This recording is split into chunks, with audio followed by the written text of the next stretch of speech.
चलो मुझे दे दो ना हम ही कोई, कुछ तो कटेगी जिंदगी। चलो मुझे दे दो ना हम ही कोई, कुछ तो कटेगी जिंदगी। मिला हमारा कम सही,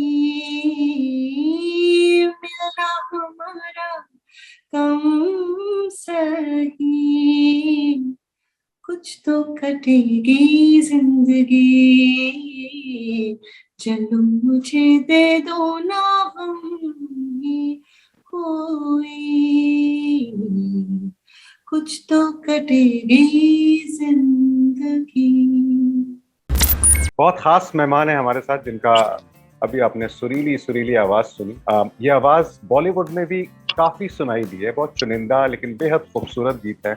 मद्रास कैफे अगर आपने देखी हो, उसमें अजनबी था। कटरीना कैफ की फितूर में एक बड़ा फेवरेट मेरा सॉन्ग था हम ही नस्तो। और एक बहुत मेरे दिल के करीब गाना है आलिया भट्ट की हाईवे थी, इम्तियाज अली की फिल्म। उसमें एक लोरी थी, बहुत बहुत ही खूबसूरत लोरी थी, सूहा साहा। तो जितने खूबसूरत ये गीत हैं उतनी ही इन गीतों को गाने वाली हैं हमारे साथ मौजूद हैं। सरहद पार से आई हैं। और ज़ेब बंगश, आपने नाम तो सुना होगा। कहाँ गायब है ज़ेब आजकल? really happy to have you on ABP Uncut. Thank you so much Yasir. बस इधर उधर घूम फिर रहे हैं, वो भी कोविड के, so that's not a bad thing. लेकिन थैंक यू सो मच। और आज जो खास बात है, जिस वजह से वैसे हम सारी बातें करेंगे, सूहा साहा तक भी जाएंगे और ए आर रहमान तक भी जाएंगे, लेकिन फिलहाल पूरी दुनिया ये जो अफगानिस्तान की बात कर रही है और आप एक बहुत खूबसूरत कलेक्शन के साथ आई है जिसका नाम है लव लेटर्स फ्रॉम काबुल। यही नाम है ना ज़ेब? तो पहले तो इनकी बात कर लेते हैं, इसका ये कहाँ से शुरू हुआ और जो हालात है वहाँ वो मौसीकी और म्यूजिक के तो बिल्कुल नहीं है, लेकिन इसके बावजूद लव लेटर्स फ्रॉम काबुल से शुरू करते हैं। जी शुक्रिया यासिर। बेसिकली मेरा हमेशा से जो अफगानिस्तान की मौसीकी है और उनके जो आर्टिस्ट वगैरह हैं उनसे बहुत एक गहरा ताल्लुक रहा है। तो शुरू से ही जब मैंने कोक स्टूडियो में भी गाया तो पैमौना, बीबी सनम, इस किस्म के गीत जो थे, जो कि हैं रिवायती अफगानी गीत, उनको मैं कवर करके आई ऑडियंस के सामने और लोगों को बहुत वो अच्छा लगा। तो फिर विद टाइम इसको मैं लेके चली हूँ। और पिछले साल मेरी मुलाकात हुई जो है शमाली अफगान, वहाँ के बहुत बड़े एक उस्ताद के बेटे हैं। और मजे की बात यह कि ये वही उस्ताद हैं जिनको मैंने मेरी नानी के घर में पेशावर में उस बचपन में सुना था। सो हम लोगों ने डिसाइड किया कि काबुल में जो बड़े बड़े उस्ताद हैं उनकी जो मखसूस किस्म की स्टाइल्स हैं उनको लेके हम लोग कोई रेpertoire बनाएंगे। हमने 3-4 गाने रिकॉर्ड किए और इसको अभी रिलीज करने वाले थे कि एकदम से ये सानहा हो गया और ये चीजें बदल गई बिल्कुल काबुल में। और एक दफा फिर जी जो ज़ेब आपने ये कोलैबोरेट किया है, ये काबुल के लोकल सिंगर्स में? जी काबुल के लोकल सिंगर ही हैं शमाली अफगान। मतलब इस तरह से है कि वो काबुल से उनका ताल्लुक है, उनकी फैमिली का ताल्लुक है, लेकिन वो रहते, उनकी रिहाइश जो है वो कनाडा में है। जो कि बहुत से काबुल की जो है आर्टिस्टों की कहानी है, इस तरह ही रहा है पिछले कोई 30-40 साल से। वो कहीं पेरिस में, कभी अमेरिका में, कभी पाकिस्तान में, कभी हिंदुस्तान में आके सेटल होते हैं। तो उनका ताल्लुक बिल्कुल काबुल से ही है। और हम लोगों ने जो म्यूजिक है वो भी अफगानिस्तान और पेशावर के कुछ आर्टिस्ट के साथ बनाया। और बस फिर पिछले साल हमने इसकी ये वीडियोस बनाए, लेकिन इस बार जब उसको रिलीज करने का वक्त आया तो हमने ये सोचा कि शायद इसको हमें एक मोहब्बत के पैगाम की तरह से पेश करना चाहिए। क्योंकि आजकल इस मौसीकी को, मतलब एक आर्टिस्ट काफी मुश्किल दौर से गुजर रहे हैं, मौसीकी मुश्किल दौर से गुजर रही है। और अफगानिस्तान को जब भी हम सोचते हैं तो उसको एक खबर की तरह सोचते हैं, तो उसको एक कल्चर और खूबसूरती की नजर से नहीं देखते हम। इसलिए इसको हमने लव लेटर्स टू काबुल का। लव लेटर्स, तो ये लव लेटर्स फ्रॉम काबुल और मोहब्बत का पैगाम तो है ज़ेब, लेकिन ये जो हालात हैं और आप बिल्कुल कोलैबोरेट कर रही हैं जो काबुल के सिंगर्स हैं, तो क्या सोचते हैं इसके बारे में? क्योंकि ये तो मुझे लगता है आने वाले दिनों में बिल्कुल नामुमकिन सा हो जाएगा कि कुछ वहाँ आर्ट की बात हो या कल्चर की बात हो या म्यूजिक की बात हो। ऐसे कि मैंने जो देखा है, ये चीज जब से मैंने होश संभाला है, ऐसे ही चलता आ रहा है। और बल्कि हम बहुत से ऐसे दुनिया के ऐसे खित्तों को जब देखते हैं जहाँ पे हमें कॉन्स्टेंटली कुछ ना कुछ कश्मकश नजर आ रही होती है, तो हमें ऐसे लगता है कि वहाँ पे कल्चर भी खत्म हो जाएगा। लेकिन असलियत में ऐसे होता नहीं है, क्योंकि कल्चर जो है वो लोगों की रोजमर्रा की जिंदगी के साथ जुड़ी हुई चीज है। तो जब तक इंसान है, कल्चर है। और बल्कि यही वो एक चीज है जिससे हम लोग एक दूसरे के साथ कनेक्ट कर पाते हैं। मैं तो इन चीजों में बहुत बुरी हूँ, क्योंकि मैंने तो पिछले 10 साल से मैं अखबार पढ़ती ही नहीं। जो हालात है उनके बारे में क्या कहेंगी, जो आजकल है वहाँ पर? यासिर, बहुत मुश्किल होता है इन हालात के बारे में बात करना, बिकॉज लाइक आई सेड, मैं तो हमेशा से यही देखा है। मतलब हमारे घर शमाली अफगान के वालिद साहब आते थे, उनको मेरी नानी ने बेटा बनाया हुआ था। मैंने ये सारे गीत जो है अफगानी सिंगर्स से सुने, अफगानी बैंड से सुने, घरों की महफिलों में, शादियों की महफिलों में, क्योंकि उस वक्त भी वो डिस्प्लेस्ड थे, 30 साल पहले, 40 साल पहले। तो ये कुछ समझ में नहीं आ रहा कि मतलब कभी कभी कुछ मुल्कों में, कुछ खित्तों पे इस तरह की मुसीबतें आती हैं, लेकिन मैंने ये भी देखा है कि जहाँ पे वो मुसीबत होती है, वहाँ का आर्ट उतना ही खूबसूरत और नफीस और मतलब दिल को छू जाने वाला होता है। और वो हमेशा ऐसे उभरता है कि वो कहते हैं ना, आर्ट थ्राइव्स इन एडवर्सिटी। तो मुझे तो हमेशा से तो ये दोनों रियलिटीज मेरे लिए हमेशा साथ रही हैं, तो मेरे लिए इतना अजीब नहीं है। लेकिन बहुत से लोग लगता है कि अफगानिस्तान में मौसीकी म्यूजिक खत्म नहीं होगा, ये उम्मीद है आपको? नहीं, ऐसे हो ही नहीं सकता। घरों में होगा। हाँ। जो मतलब शायद मतलब जो बात तो लोग करेंगे ना, मतलब मुझे तो ऐसे लगता है कि it's a form of expression. तो शायद आप किसी के कान में आहिस्ता से बोल देंगे, लेकिन बोलना तो आपको है। तो अगर आप उसको आई थिंक इवन मतलब वो घरों में रखेंगे उसको, या शायद वो करेंगे, बट बिल्कुल खत्म हो जाएगा ये तो हो ही नहीं सकता। मतलब ये तो फोक ट्रेडिशंस, एटलीस्ट फोक ट्रेडिशंस तो चलती रहेंगी। और आजकल तो इतना कुछ हो रहा है इंटरनेट पे, मुझे तो लगता है कि कोई ना कोई कुछ ना कुछ शैतानी करते रहेंगे। और उम्मीदें वहाँ की औरतों से ज्यादा करनी चाहिए, क्योंकि प्रोटेस्ट में भी वही है। मुझे लग रहा है म्यूजिक में भी वही आगे आए, आर्ट और कल्चर में भी वही। इंशाल्लाह। मैं लोगों के गीत सुनती हूँ, अगर मुझे किसी से किसी को समझना है तो मैं उनके इलाके के गीत सुनती हूँ, उनकी फिल्में देखती हूँ। मुझे तो कल्चर से ही गर्ज है। तो उनके इलाके के गीत जो आपने लव लेटर्स फ्रॉम काबुल में किए, उसमें से कुछ तो मैं बार बार ये रिक्वेस्ट करने वाला हूँ, हम जिस गाने की भी बात करेंगे तो कुछ तो हिस्सा हो जाए। जी बिल्कुल। Yardımı Vishnu, ilolo fagone man. Yardımı Vishnu, ilolo fagone man. Raham bahalim kun, isarwe khiramone man. Yardımı Vishnu. बहुत खूब ज़ेब। और चूंकि यहाँ बैठ के मैं दिल्ली में बैठ के आपसे बात कर रहा हूँ, तो जाहिर है हम बॉलीवुड की बात करेंगे। बॉलीवुड में अच्छा खासा दखल रहा है आपका, और मुझे लगता है जो सबसे जैसे कि मैंने शुरुआत में भी कहा, वो जो एक रहमान साहब के साथ, ए आर रहमान के साथ आपकी जुगलबंदी हुई थी हाईवे में, उसके बारे में कुछ बताइए, क्या कहानी है वो? और फिर सुहा सहा तक तो हम जाएंगे। जी बिल्कुल। बेसिकली हम काफी, मेरी खुशकिस्मती थी कि मैं आते ही बहुत ही अच्छे लोगों से मिली। बल्कि ये था कि हिंदुस्तान में जैसी पहली ही विजिट पे हम तो अपनी मतलब जो होती ना ड्रीम लिस्ट को ले आए थे, सबको फोन मिला रहे थे, सब कुछ, और सबने इतने प्यार से हमें वेलकम किया और सब मिले हमसे। तो उनमें से एक ऐसे जो शख्सियत थी वो इम्तियाज अली साहब की थी, तो उनसे भी हम मिले और बातचीत की। उन्होंने हमारा म्यूजिक सुना हुआ था, तो हमारा आना जाना रहता था। तो एक दिन फोन उनका आया और उन्होंने कहा कि मेरी एक फिल्म है, तो मैं अभी यहाँ पे रहमान साहब के ऑफिस में हूँ, तो क्या आप गाना चाहेंगी? मैंने कहा जी मैं गाना चाहूंगी। नहीं, मेरे पास वक्त नहीं है।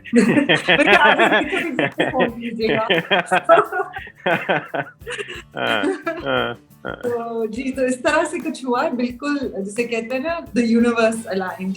तो ये तो आई मीन हर एक सिंगर की दिल की ख्वाहिश होती है कि वो किसी दिन रहमान साहब के साथ काम करे। तो वो क्या वो ख्वाहिश पूरी हुई? हम हमारी भी ख्वाहिश है कि उस ख्वाहिश को एक बार याद करते हैं।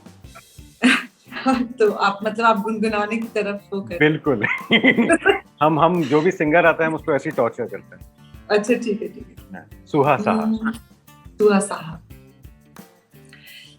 नैना ने सुहासा ले जाना खोए की मीठी मीठी खेती में खेलन हो, तोता बोले पेड़ों पे पेड़ से पूरी से सुहासा नींदन में वो खाना ओ संगी साथी हंसुने थारे होना सुहासा अम्मा का सुहासा अम्मा का। बहुत खूब जी, बिल्कुल रोंगटे खड़े हो गए मेरे। मूवी में भी इतना ही स्ट्रॉन्ग था ये। और इनके अलावा रहमान, आपने बिल्कुल हमारे सबसे अच्छे जो म्यूजिक डायरेक्टर हैं उनको पकड़ लिया। अमित त्रिवेदी के साथ था आई थिंक दूसरा कोलैबोरेशन, जी फितूर वाला। तो वो कैसे आया? वो बेसिकली जो स्वानंद किरकिरे हैं, मेरा पहला गीत और मेरी जो पहली दोस्ती थी है बॉलीवुड में, वो शांतनु मोइत्रा और स्वानंद किरकिरे दोनों के साथ हुई। तो स्वानंद के थ्रू मैं अमित से मिली कहीं पे, तो उन्होंने कहा था कि किसी दिन आपके साथ काम करेंगे। मैंने कहा जी जरूर। और इसी तरह आती जाती थी, तो एक दिन उन्होंने बुलाया मुझे, और मैंने जब गीत सुने तो मैंने कहा ये तो आपने मुझे दोनों सबसे अच्छे गीत दे दिए, आर यू श्योर? तो मैंने कहा you can have them because I love both those songs. बहुत ही खूबसूरत गीत है। एक तो वो हमीनस तो, और उसको लिखा भी स्वानंद बहुत प्यारा है, और दूसरा वो होने दो बत्तियां, वो भी एक टाइमलेस। तो बहुत ही अच्छा है। हाँ, वो होने दो बत्तियां तो बहुत ही अच्छा है जी। वो नंदिनी श्रीकार के साथ मेरा जो डुएट है। जी जी। ये जो आपको सबसे ज्यादा शोहरत मिली थी, वो मुझे लगता है कोक स्टूडियो का जमाना था। वही वक्त था जब हम सब ने यहाँ आपको सुना, फिल्मों से भी पहले, कोक स्टूडियो से भी पहले 90s में तब हम लोग छोटे रहे होंगे। और उस वक्त वो जो एक रेवोल्यूशन आया था, सिंगल्स हिट होते थे, वीडियोस बनते थे, उस वक्त इंडिया से भी पाकिस्तान से भी बड़े होते थे। वो एक तो वो रेवोल्यूशन आपको क्या लगता है क्यों खत्म हो गया, और क्या गुंजाइश है आगे आने वाले वक्त में कि फिल्म म्यूजिक से हटके लोग वापस उधर जाएं हमारे सब कॉन्टिनेंट में? जी देखिए, मैं तो एक जैसे कहते हैं ना, एक इनक्योरेबल ऑप्टिमिस्ट हूँ। तो मैं तो हमेशा ये इस चीज में मैं तो चाहूंगी, मतलब मैं तो आई बिलीव इन दैट कि होगा, इट विल कम अगेन। मुझे खुद समझ नहीं आई, बहुत सी चीजें हो सकती हैं इसकी। बिल्कुल जैसे आपके चैनल भी होता था, हम लोग इंडिया से बहुत सारा इंडिपेंडेंट म्यूजिक सुनते थे और इंडियन आर्टिस्ट को फॉलो करते थे, बल्कि उसमें बहुत से ऐसे आर्टिस्ट थे, फिर लेटर ऑन वो उधर चले गए, बॉलीवुड ही चले गए। लेकिन उनका जो इंडिपेंडेंट काम था, लकी अली इतने बड़े हिट थे उस जमाने में। मेरी अली हैदर साहब का मैं इंटरव्यू ले रहा था, तो मैंने कहा कि हम अपनी पार्टीज होती हैं तो पुरानी चीज बजाते हैं, तो हाँ, तो लोगों को इतना दिल से जुड़े हुए गाने, और वो एकदम से पूरा वो जो रेवोल्यूशन जैसा था पूरा खत्म हो गया, लोग भूल गए, खत्म हो गया। आई डोंट नो क्यों ऐसे हुआ। आई थिंक इसमें बहुत सी मार्केट फोर्सेस भी थी, क्योंकि आई थिंक उसको सस्टेन करने के लिए कुछ हम समझ नहीं पाए। और दूसरी बात यह है कि इंटरनेट का जो रेवोल्यूशन था, जहाँ पे लोग मुफ्त में गाने सुन सकते थे, उस वक्त आई थिंक इंडस्ट्री समझ नहीं पा रही थी कि how do we make profit out of this. So I think that's when people started going towards films. लेकिन अभी ऐसे मुझे लगता है कि फिर से, क्योंकि इंटरनेट पे डिस्ट्रीब्यूशन का नेटवर्क जो है अब वो बहुत बेहतर हो गया है. आर्टिस्ट खुद से अपने बहुत सी ऐसी डिस्ट्रीब्यूशन नेटवर्क्स हैं कि उनको थर्ड पार्टी की जरूरत नहीं पड़ रही है. वो एक वेबसाइट के थ्रू अपना म्यूजिक लगा सकते हैं, यूट्यूब पे अपनी वीडियो लगा सकते हैं, खुद अपने गानों से अर्न कर सकते हैं. तो जब आर्टिस्ट के लिए वो एक स्ट्रीम हो जाती है इनकम की, जो कि वो इंडिपेंडेंट म्यूजिक से बनाता है, तो फिर वो करेगा और कर सकता है. और वो स्पेस भी है, क्योंकि अब कोक स्टूडियो की मिसाल लें अगर, तो कोक स्टूडियो में ऐसा तो नहीं आपने कोई 50 गाने गाए, बहुत चुनिंदा से 3-4 गाने हैं, लेकिन उन 3-4 गानों की बदौलत आपको सब जानते हैं. So that's the power of music. तो कोक स्टूडियो का जब जिक्र आया तो वो मोरे सैया तक तो हम जाएंगे ही नहीं, सब रिक्वेस्ट तो होगी या है आप होगी है, छोड़ है. मुझे शर्म आ रही है बार-बार मैं आपसे बिल्कुल. नहीं, इट्स ओके, मैं तैयार हूं जी.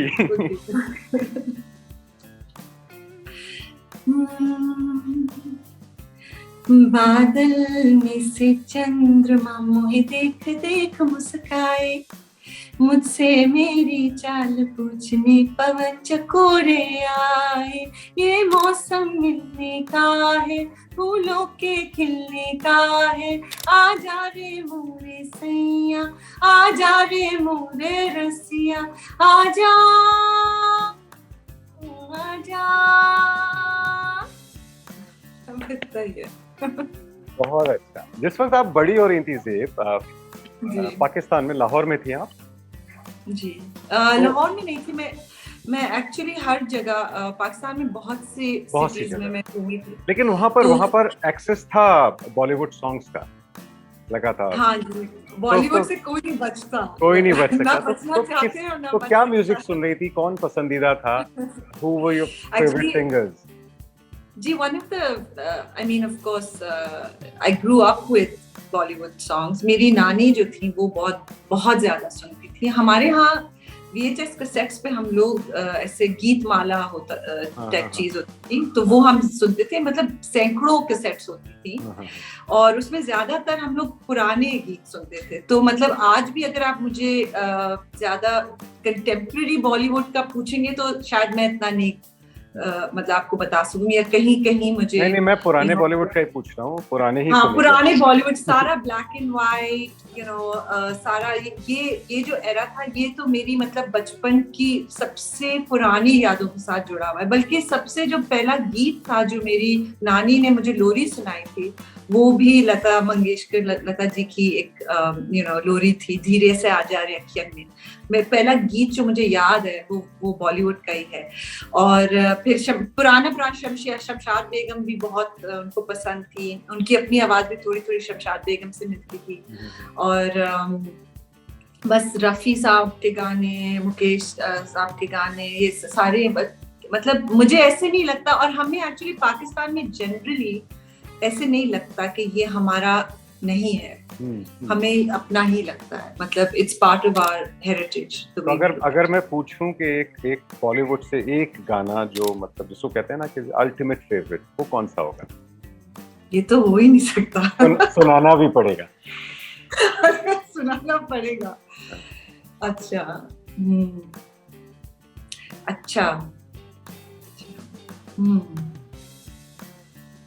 बहुत गाने हैं, मैं क्या सुनाऊं आपको? नहीं, जो याद आ रहा है हम ये वो धीरे से. हाँ, धीरे. हाँ, वो भी चलेगा. अच्छा, वो कर लेंगे.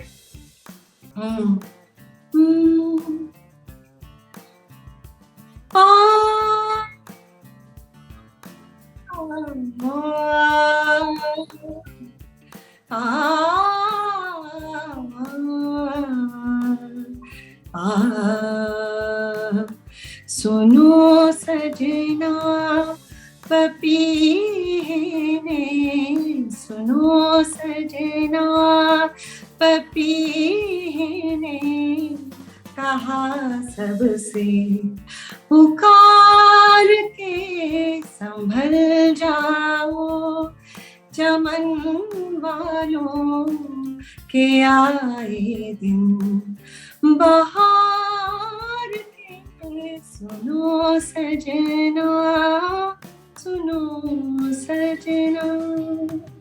बहुत ही खूबसूरत से, बहुत ही, और बहुत शुक्रिया कि मतलब हमारे कहने पे आप बार बार सुना भी रही हैं। बहुत खूबसूरत, बहुत खूबसूरत। और उस बैंड की भी बात कर लेते हैं जिस बैंड के साथ आपका नाम बिल्कुल, ज़ेब और हनिया। हनिया आपकी सिस्टर थी मेरे ख्याल से, जितना मुझे उस वक्त का याद है। फिर क्या हुआ उस बैंड का? क्योंकि जो इनिशियल सक्सेस थी, आई थिंक वो जो सबसे ज्यादा खबरें आई थी वो उसी बैंड के बारे में। बिल्कुल ऐसा ही। क्या हुआ? बस आई थिंक कि मेरी बहन थी, और आपको पता है कि बहनें एक दूसरे से चिढ़ भी जाती हैं थोड़ी देर। तो लता मंगेशकर आशा जी टाइप का कुछ हो गया क्या? नहीं, एक्चुअली हमेशा से हनिया मेरी खालाजाद बहन है, और हमेशा से हम साथ ही खेलते, मतलब आई रिमेम्बर हमने अपना पहला गाना कोई 3-4 साल की उम्र में बनाया होगा, खेलते खेलते। तो फिर ये चीज मतलब एकदम से आ गई। हम लोग इसके लिए सच प्रिपेयर्ड नहीं थे और काफी हमने इसमें किया, मतलब 4-5 साल तो बड़ा मजा आया। लेकिन फिर ये था कि हनिया को ज्यादा जो उसको शौक था वो प्रोडक्शन की तरफ था, और कंपोजिंग, प्रोडक्शन, अरेंजमेंट, और वो चीज वो उसको एक्चुअली पढ़ना चाहती थी। तो इस वजह से she wanted to go to Canada, और मुझे ज्यादा वोकल सीखने का था। मतलब मेरे दिल में वो बहुत एक हसरत थी कि मैं प्रॉपर्ली उस्ताद से सीखूं और थोड़ा बहुत क्लासिकल सीखूं, ताकि आवाज में जरा वुसअत पैदा हो। तो इस वजह से आई थिंक उस वक्त वो बैंड अगर हम चलाते तो अपनी जो हमारी हसरतें थी वो पूरी नहीं कर पाते। लेकिन हाँ, याद तो आता है, मतलब वो जमाना बहुत ही एक स्पेशल जमाना था हमारे लिए। हाँ बिल्कुल, एक ही नाम बन गया था, वो अलग नहीं था, और फिर एकदम से अलग हो गया। तो सबको ये लगता था कि ये क्या हो गया, मतलब लड़े तो क्यों लड़े, सब कुछ साथ किया, उसके बाद अलग क्यों हो गए। तो चलिए, आज आपने कहानी सुना दी इसके पीछे। अब एक और फिल्म थी ना, Lipstick Under My Burkha. I think you composed music for that. That's right. I composed and directed music for that. And so I was actually in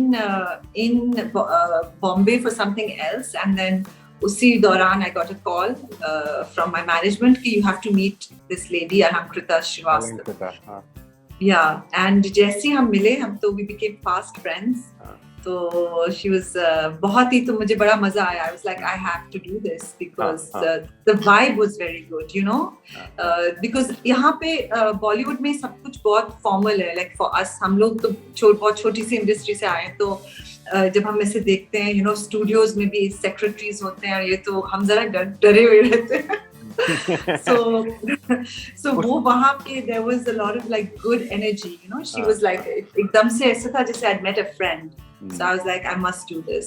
बहुत कमाल की उसमें बात थी ये, और ये बहुत कंट्रास्टिंग भी है ज़ेब के। उसमें आपने बहुत सी अफगानिस्तान वाली साउंड बैकग्राउंड में इस्तेमाल की थी, फोक जी की। और the film was about the freedom of women, ना, बड़ी फेमिनिज्म वाली थी, औरतों की आज़ादी की बात हो रही थी, और उसमें जो म्यूजिक इस्तेमाल हो रहा था वो अफगानिस्तान का हो रहा है। ये अजीबोगरीब कॉन्ट्रास्ट है कि जो पहरा लगा है आर्ट पर और कल्चर पर और औरतों की आज़ादी पर, वो उस मुल्क में लगा है। आजकल हम खबरों में यही देख रहे हैं। और बॉलीवुड में क्या आ रहा है आगे, क्या प्रोजेक्ट्स आपके पास हैं बॉलीवुड या उसके अलावा? बॉलीवुड कोविड की वजह से तो बहुत सी चीजें जो थी वो आगे पीछे हो गई हैं। एक दो ऐसे सीरीज वगैरह के लिए कुछ म्यूजिक है, और फिर हमारा शांतनु और स्वानंद के साथ एक एल्बम है मेरा, हनिया शांतनु स्वानंद का, जो कि अभी तक हम काफी कोशिश कर रहे हैं कि पुराने दौर का है। पहली दफा जब हम मिले थे तो हम लोगों ने काफी हमें इतना मजा आया बगैर किसी स्पॉन्सर के गाने बनाने का, कि उनको भी बहुत मजा आया। तो हमने फिर एक अहद लिया कि हम जब भी आएंगे तो कोई ना कोई गाना बना लेंगे। तो इस तरह से कोई 7-8 गाने बना लिए हमने ऑन डिफरेंट ट्रिप्स। तो अब देखते हैं कि वो निकलते हैं या नहीं। इंशाल्लाह क्रिएशन चलता रहा है तो आ ही जाएगा बाहर। और जाते जाते मुझे लगता है एक और मैंने गीत सुना है आपका, चलो मुझे दे दो ना गम कोई, कुछ तो कटेगी जिंदगी, कुछ तो कटेगी जी। ये कोविड से रिलेटेड एक गीत है, खालिद शोएब का ये गीत है, तो मैं आपको सुना देती हूँ। चलो मुझे दे दो ना हम ही कोई, कुछ तो कटेगी जिंदगी। चलो मुझे दे दो ना हम ही कोई, कुछ तो कटेगी जिंदगी। मिला हमारा कम सही, मिला हमारा कम सही, कुछ तो कटेगी जिंदगी। चलो मुझे दे दो ना हम ही कोई, कुछ तो कटेगी जिंदगी।